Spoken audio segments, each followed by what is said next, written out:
Prior I was curled up on the chaise longue in our library, reading, when a knock sounded. Liliana's head rested in my lap and she didn't even stir when the dark wooden door opened and our mother stepped in, her dark blonde hair pulled back tightly and fastened in a bun at the back of her head. Mother was pale, her face drawn with worry. Did something happen? I asked. She smiled, but it was her fake smile. Your father wants to talk to you in his office. I carefully moved out from under Lily's head and put it down on the chaise. She drew her legs up against her body. She was small for an 11-year-old, but I wasn't exactly tall, either with 5'4". None of the women in our family were. Mother avoided my eyes as I walked toward her. Am I in trouble? I didn't know what I could have done wrong. Usually Lily and I were the obedient ones. Jonna was the one who always broke the rules and got punished. Hurry, don't let your father wait, Mother said simply. My stomach was in knots when I arrived in front of Father's office. After a moment to stifle my nerves, I knocked. Come in. I entered, forcing my face to be carefully guarded. Father sat behind his mahogany desk in a wide, black leather armchair. Behind him rose the mahogany shelves filled with books that Father had never read, but they hid a secret entrance to the basement and a corridor leading off the premises. He looked up from a pile of sheets, gray hair slicked back. Sit. I sank down on one of the chairs across from his desk and folded my hands in my lap, trying not to gnaw on my lower lip. Father hated that.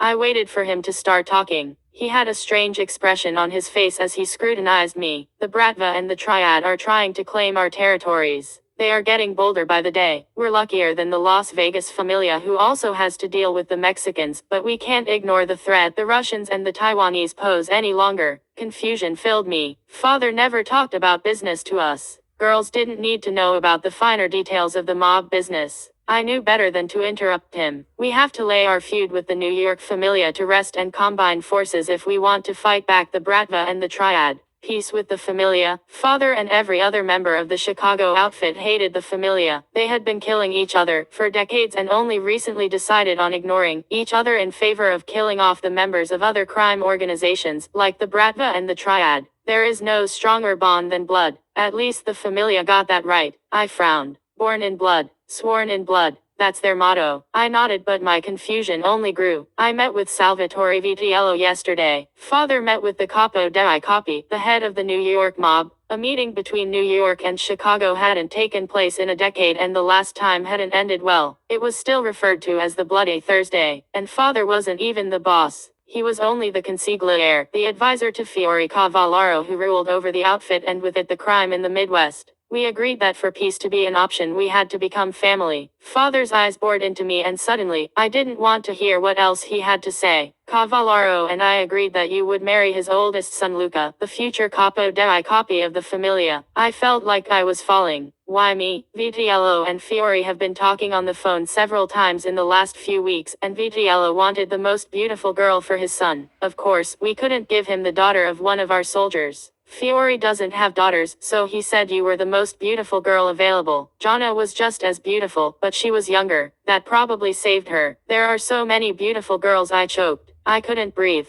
Father looked at me as if I was his most prized possession. There aren't many Italian girls with hair like yours. Fiore described it as golden. Father guffawed. You are our door into the New York familia. But, Father, I'm 15. I can't marry. Father made a dismissive gesture. If I were to agree, you could. What do we care for laws? I gripped the armrests so tightly. My knuckles were turning white, but I didn't feel pain. Numbness was working its way through my body. But I told Salvatore that the wedding would have to wait until you turn 18. Your mother was adamant you be of age and finish school. Fiore let her begging get to him. So the boss had told my father the wedding had to wait. My own father would have thrown me into the arms of my future husband now. My husband. A wave of sickness crashed over me. I knew only two things about Luca Vitiello. He would become the head of the New York mob once his father retired or died, and he got his nickname, the Vice, for crushing a man's throat with his bare hands. I didn't know how old he was. My cousin Bibiana had to marry a man 30 years her senior. Luca couldn't be that old, if his father hadn't retired yet.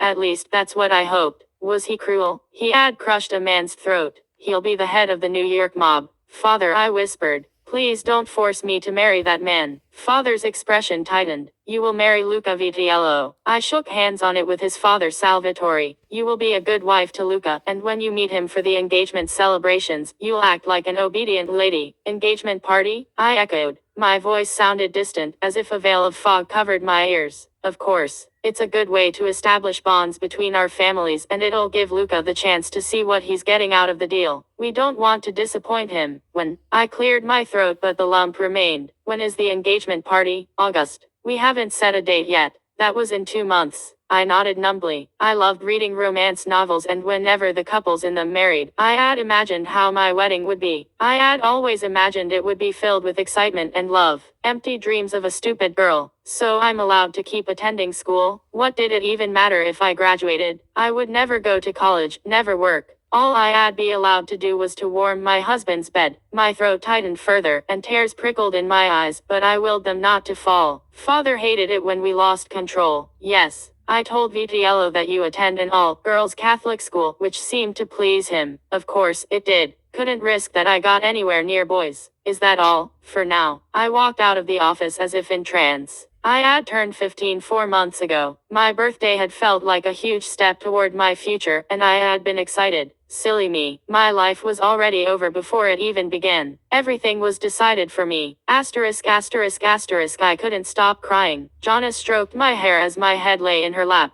She was 13, only 18 months younger than me, but today those 18 months meant the difference between freedom and a life in a loveless prison. I tried very hard not to resent her for it. It wasn't her fault. You could try to talk to father again. Maybe he'll change his mind, Jonna said in a soft voice. He won't. Maybe mama will be able to convince him. As if father would ever let a woman make a decision for him. Nothing anyone could say or do will make a difference, I said miserably. I hadn't seen mother since she had sent me into father's office. She probably couldn't face me, knowing what she had condemned me to. But Arya, I lifted my head and wiped the tears from my face. Jonna stared at me with pitiful blue eyes, the same cloudless summer sky blue as my own. But where my hair was light blonde, hers was red. Father sometimes called her witch. It wasn't an endearment. He shook hands on it with Luca's father. They met. That's what I had wondered as well. Why had he found time to meet with the head of the New York Familia, but not to tell me about his plans to sell me off like a better whore? I shook off the frustration and despair trying to claw their way out of my body. That's what father told me. There has to be something we can do, Jonna said. There isn't. But you haven't even met the guy. You don't even know how he looks. He could be ugly, fat and old. Ugly, fat and old. I wish that were the only features of Luca I had to worry about. Let's Google him. There have to be photos of him on the internet. Jonna jumped up and took my laptop from my desk. Then she sat down beside me, our sides pressed against each other. We found several photos and articles about Luca. He had the coldest gray eyes I had ever seen. I could imagine only too well how those eyes looked down at his victims before he put a bullet in their heads. He's taller than everyone, Jonna said in amazement. He was, in all the photos, he was several inches taller than whoever stood beside him, and he was muscled. That probably explained why some people called him the bull behind his back. That was the nickname the articles used, and they called him the heir of businessman and club owner Salvatore Vitiello. Businessman. Maybe on the outside. Everybody knew what Salvatore Vitiello really was, but of course nobody was stupid enough to write about it. He's with a new girl in every photo. I stared down at the emotionless face of my future husband. The newspaper called him the most sought-after bachelor in New York, heir to hundreds of millions of dollars, heir to an imperium of death and blood. That's what it should say. Jonna huffed.